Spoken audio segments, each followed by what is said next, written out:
Yeah, my name's Les Muszynski. I'm a journeyman welder, welding for over 40 some odd years. I started this business in 2009, just one truck, one welder. I was looking for some equipment, something that I know I could use that would benefit myself and the company. One day I decided to call up Empire. We started talking about what I needed, what the company needed. And he actually sat there and listened to what I was looking for. Not what he wanted to sell me, but what I was looking for. And we came up with some solutions, and basically they took over right from there.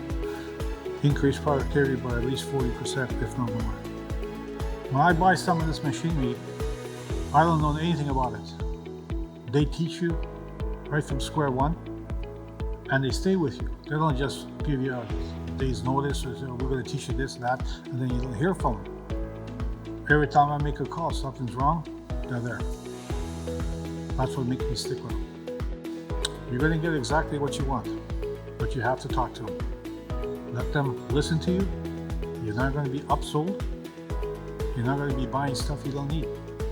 You're going to get exactly what you're looking for. Everything, all I have is what I have. It's through Empire.